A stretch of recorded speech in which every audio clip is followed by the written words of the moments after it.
Hello बच्चों, आज का जो हमारा पाठ है 10वां पाठ, जिसका नाम है मंदाकिनी वर्णनम। ठीक है ना।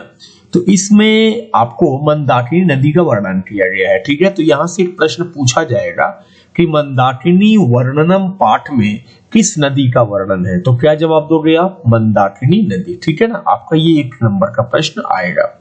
यहाँ पर दिया है कि प्रस्तुत पाठ आदि कवि वाल्मीकि द्वारा रचित वाल्मीकि रामायण के अयोध्या कांड के 95वें सर्ग से संकलित है।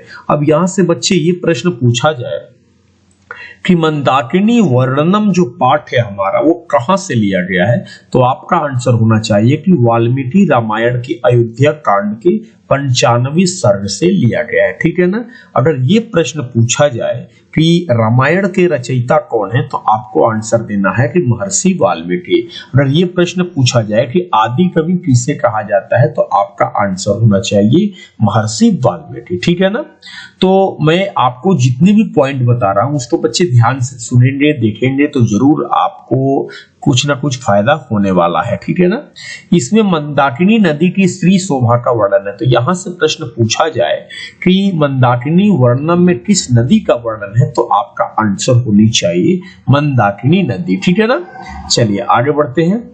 आगे यहां पर यह लिखा हुआ है कि वनवास के क्रम में राम पत्नी तथा अनुज लक्ष्मण सहित चित्रकूट जाते। जैसा कि आपने सुना होगा कि जो भगवान राम को 14 वर्ष की वनवास होती है, उसमें भगवान राम और उनकी पत्नी सीता और उनके जो छोटे भाई हैं लक्ष्मण, ये सभी के सभी 14 वर्ष के लिए वनवास के लिए जाते हैं। वैसे तो वनवास सिर्फ और सिर्फ भगवान राम को हुआ था, लेकिन पत्नी और इनके जो छोटे भाई हैं वो भी साथ में गए थे। ठीक है ना। तो वे जब जाते हैं तो रास्ते में जो चित्रकूट पड़ता है, तो वहां चित्रकूट में वे एक नदी के बारे में वर्णन करते हैं, जो कि माता सीता को वो दिखाते हैं और उस नदी की सुंदरता के बारे में वर्णन करते हैं। तो बस इसी की कहानी है इस पाठ में आपका, जिसको हमने कहा है मंदाकिनी वर्णनम। ठीक है ना। तो आपको बच्चे ये थोड़ा सा जान जाना है कि इस पाठ में कुल 10 श्लोक है। ठीक है ना। तो ये कभी पूछा जाए कि वो कितने श्लोक है, तो आपको आंसर देना है कि 10 श्लोक है। यानी प्रश्न ऐसे पूछेगा कि मंदाकिनी वर्णनम पाठ में कुल कितने श्लोक है, तो आपको आंसर देनी है कि कुल 10 श्लोक है। ठीक है ना बच्चे। चलो आगे। अब एक बात याद रखना, कुल 10 श्लोक तो हैं, लेकिन उसमें जो 5वां श्लोक है बच्चे, वो वेरी वेरी इंपॉर्टेंट है, क्योंकि इससे सवाल बहुत ज्यादा आते हैं। ठीक है ना। बाकी और भी श्लोक है उसको भी आपको देखना है, लेकिन ये जो 5वां श्लोक मैंने जो लाया है उससे बहुत ज्यादा प्रश्न आते हैं। इसमें यहाँ पर लिखा गया है आदित्यम उपतिष्ठन्ते नियमार्धुर्ध्व बाहव एते परे विशालाक्षी। विशालाक्षी का अगर संधि विच्छेद करेंगे तो विशाल प्लस अच्छी मुनय संसित व्रता। इसका मतलब क्या होता है बच्चे? इसका मतलब ये होता है कि हे कहते हैं भगवान राम जो है जब चित्रकूट पहुंचते हैं तो वहां मंदाकिनी नदी के बारे में वो दिखाते हैं और अपनी पत्नी को कहते हैं हे विशाल नेत्र वाली सीते। तो यहां से प्रश्न पूछा जाएगा बच्चे कि जो भगवान राम विशाल नेत्र वाली यानी कि विशालाक्षी कैसे कहे, तो आपका आंसर होना चाहिए कि माता सीता को कहे। ठीक है ना। तो ये सभी जो प्रशंसित व्रत वाले मुनिगण अपनी भुजाएं उठाए यानी कि भुजाओं को उठाए हुए नियम पूर्वक सूर्य उपासना यानी कि सूर्य की पूजा करते हैं। अर्थात ये मुनिगण जो है मंदाकिनी नदी के जल में अपने हाथ उठाए सूर्य को अर्घ्य दे रहे हैं। तो ये बातें ये कौन कह रहा है? तो ये भगवान श्री राम अपनी पत्नी से कह रहे हैं। ठीक है ना। और वहां पर इन्होंने विशालाक्षी कहकर पुकारा है, विशाल नेत्र वाली। ठीक है ना। तो यहां से प्रश्न पूछे जाएंगे। प्रश्न ये भी पूछे जाएंगे कि मंदाकिनी नदी में कौन स्नान करते हैं, तो आपको आंसर देना है बच्चे कि मुनिगण स्नान करते हैं। ठीक है ना। और वो किसकी उपासना करते हैं? तो सूर्य की उपासना करते हैं। एक बात याद रखना बच्चे, अभी जो सूर्य होते हैं उनका जो आदित्य जो नाम है वो इनका पर्यायवाची शब्दों में से आता है। ठीक है ना। चलो तो यहां से अब आगे बढ़ते हैं। अब मेरा कुछ प्रश्न है कि पहला प्रश्न ये है बच्चे कि मंदाकिनी वर्णनम पाठ के कवि कौन है, तो आपको आंसर देना है कि मंदाकिनी वर्णनम पाठ के जो कवि है वो महर्षि वाल्मीकि है। ठीक है ना। दूसरा प्रश्न लाते हैं।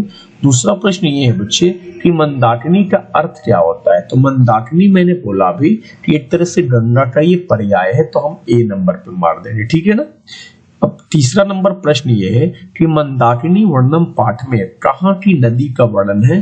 तो मंदाकिनी नदी पाठ में आपने जो मैंने आपको कुछ पॉइंट इंपोर्टेंट पॉइंट मैंने जो लिखा था उसमें आपने पढ़ा होगा तो आपको पता चल गया होगा कि वो चित्रकूट की नदी है, ठीक है ना। चलिए आगे पढ़ते हैं। नंबर 4 है कि मंदाकिनी वर्णम पाठ किस ग्रंथ से संकलित है। तो आपका ऑप्शन है रामायण से, महाभारत से, रघुवंश महाकाव्य से और विष्णु पुराण से। तो आपका आंसर होनी चाहिए रामायण से, ठीक है ना।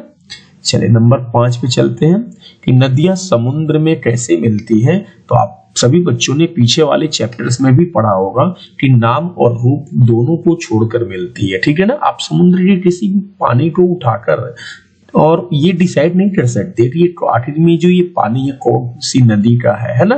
तो इसलिए इसका मतलब ये है कि नदियां जो समुद्र में तो मिलती है तो वो अपना नाम को भी त्याग देती है और रूप को भी, है ना, दोनों को छोड़कर, ठीक है। तो नाम और रूप, ठीक है। अगला मेरा प्रश्न ये है कि वनवास प्रसंग में राम सीता लक्ष्मण के साथ कहाँ पहुंचते हैं।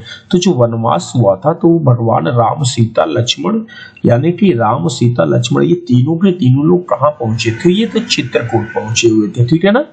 अगला मेरा प्रश्न है 7 नंबर कि मंदाकिनी नदी किस पर्वत के निकट बहती है। ऑप्शन है मलय पर्वत, मंदार पर्वत, चित्रकूट पर्वत, गृद्धकूट पर्वत। तो आप सभी बच्चों ने जाना था कि चित्रकूट पर्वत, ठीक है ना। मंदाकिनी वर्णम पाठ में किस नदी का वर्णन है। तो सीधी सी बात है कि इसमें मंदाकिनी नदी का वर्णन है, ठीक है ना।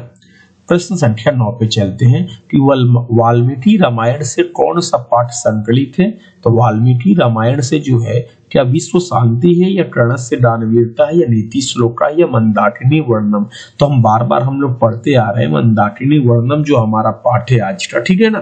तो वाल्मीकि रामायण से कौन सा पाठ संकलित है बच्चे। तो मंदाकिनी वर्णम। राम मंदाकिनी की शोभा किसको दिखा रहे हैं। तो मैंने आपको बताया भी था कि वो माता सीता को दिखा रहे हैं, ठीक है ना। 11 नंबर प्रश्न है कि राम ने विशालाक्षी किसको संबोधित किया है। तो विशालाक्षी का मतलब कि हे विशाल नेत्रों वाली सीते। तो ये सीता माता को उन्होंने संबोधित किया है, ठीक है ना। अगला प्रश्न 12 नंबर है कि मंदाकिनी में कौन स्नान करते हैं। तो सभी बच्चे ने देखा होगा कि हमने बताया भी था कि सारे ऋषिगण क्या करते हैं, अपनी भुजाओं को उठाकर वे क्या करते हैं, स्नान करते हैं और सूर्य देव की उपासना करते हैं, ठीक है ना। मंदाकिनी जो वर्णम जो पाठ है उसमें कुल कितने पद हैं। तो आपने पढ़ा भी होगा कि उसमें कुल 10 पद हैं, ठीक है ना। चलिए मुने ऊर्ध्वबाहव नियमात खाली स्थान उपतिष्ठन्ते यानी जो मुनि लोग हैं वे अपनी भुजाओं को उठाकर नियम पूर्वक किसकी उपासना करते हैं, किसकी पूजा करते हैं। तो आदित्यम हो जाएगा क्योंकि सूर्य की जो पर्याय होती है वो आदित्य ही होता है ना। चलिए अगला मेरा प्रश्न ये है कि कालिदास ने किस नदी का वर्णन किया है। याद रखना बच्चे कालिदास के द्वारा जो रघुवंश महाकाव्य है, रघुवंश, ठीक है ना, महाकाव्य, तो इसमें जो है उन्होंने मंदाकिनी नदी के बारे में वर्णन किया गया है। तो ये याद रखना बच्चे कि ये प्रश्न भी पूछे जाते हैं कि रघुवंश महाकाव्य के लेखक कौन है। तो आपको बताना है कि कालिदास, ठीक है ना। धन्यवाद।